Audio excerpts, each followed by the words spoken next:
Hey everyone, तो आज हम लोग बायोलॉजी का चैप्टर शुरू कर रहे हैं जो कि क्लास 12 का है और इस चैप्टर का नाम है sexual reproduction in flowering plants.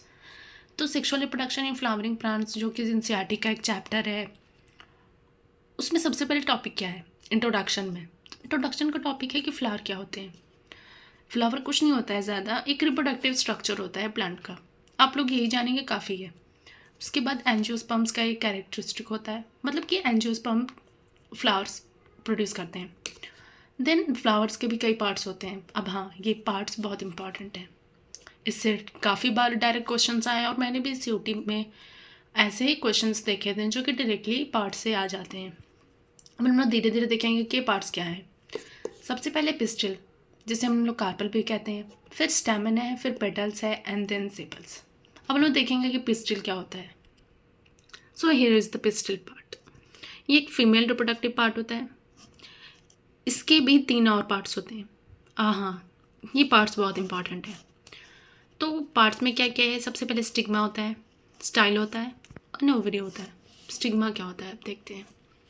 Stigma वो पार्ट होता है किसका, पिस्टिल का, जो कि पोलन ग्रेन्स की लैंडिंग के लिए सरफेस प्रोवाइड करता है। काफ़ी इंपॉर्टेंट है, एमसीक्यू में डायरेक्टली पूछता है कि कौन सा पार्ट पिस्टिल का पोलन ग्रेन की लैंडिंग के लिए सरफेस प्रोवाइड करता है, तो आंसर होगा स्टिग्मा। इसका यही रोल है। देन आता है स्टाइल। स्टाइल स्टिग्मा के नीचे वाला पार्ट होता है और ये स्टिग्मा को होल्ड किए हुआ होता है। और हाँ, स्टाइल की लेंथ, स्टाइल की थिकनेस और स्टाइल का शेप डिफ़र करता है डिफरेंट प्लांट्स के लिए। और हाँ, ये पाथ भी प्रोवाइड करता है पॉलन जर्मिनेशन के लिए। नेक्स्ट है ओवरी। ओवरी के अंदर पाया जाता है ओव्यूल, जो कि हम लोग आगे पढ़ेंगे इस चैप्टर में कि ओव्यूल डेवलप होने के बाद सीड में डेवलप हो जाता है आफ्टर द फर्टिलाइजेशन। ये बहुत इंपॉर्टेंट है, काफ़ी बार इससे भी एमसीक्यू आए हैं कि what develops into the seed after the fertilization. So the correct answer is ovules. ये क्योंकि ओवरी के अंदर पाया जाता है, ये ओवरी प्रोटेक्शन का भी काम करती है ओव्यूल के।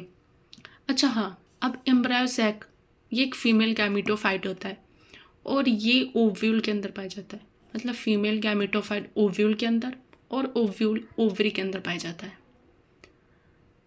तो ओवरी का भी बस यही पार्ट है, सिंपल है, ईजिली आप लोग ये लोग लर्न कर लीजिए, बहुत फ़ायदे होंगे एमसीक्यूज ऐसे क्वेश्चन के लिए। नेक्स्ट है स्टेमन। स्टेमन एक मेल रिप्रोडक्टिव पार्ट होता है। जैसे कि पिस्टल एक फीमेल रिप्रोडक्टिव पार्ट होता था, वैसे ही स्टेमन एक मेल रिप्रोडक्टिव पार्ट होता है। अच्छा, अब इसके भी 2 पार्ट्स होते हैं, जैसे कि एंथर एंड फिलामेंट। एंथर क्या होता है? एंथर वो पार्ट होता है जो कि पोलन ग्रेन को प्रोड्यूस करता है। ये बाइलोब्ड होता है और डाइथिकस होता है। अब बाइलोब्ड क्या होता है?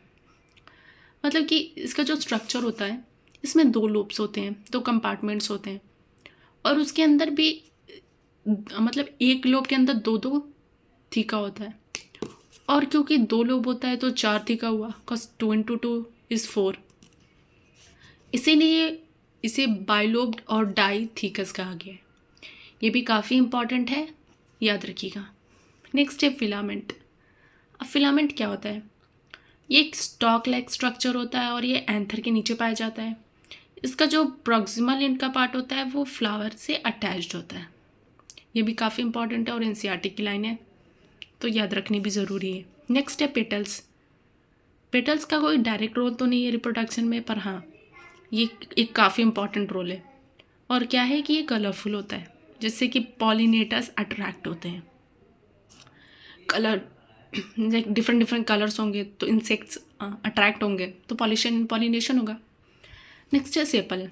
सेपल का भी कोई डायरेक्ट रोल नहीं है रिप्रोडक्शन में, पर हाँ, इसके भी काफ़ी इंपॉर्टेंट रोल है। अब रोल क्या है कि आउटर मोस्ट वॉल होता है। ये रोल नहीं है, पर हाँ, ये एक आउटर मोस्ट वॉल होती है फ्लावर की। नेक्स्ट एक ग्रीन होता है और इसका स्ट्रक्चर एक लीफ जैसा होता है, लीफ लाइक। और हाँ, इसका एक इम्पॉर्टेंट रोल ये है कि ये बर्ड्स जो कि डेवलपिंग बर्ड होती हैं फ्लावर की, उन्हें प्रोटेक्ट करता है। तो आज के लिए इस चैप्टर के लिए आज का इंट्रो हमने किया। अपना आगे के ऐसे ही डिटेल लेक्चर्स मैं लेकर आऊँगी, जिसमें मैं एनसीईआरटी के इम्पॉर्टेंट पॉइंट्स 5-5 मिनट की वीडियो में कंप्लीट करूँगी। Thank you.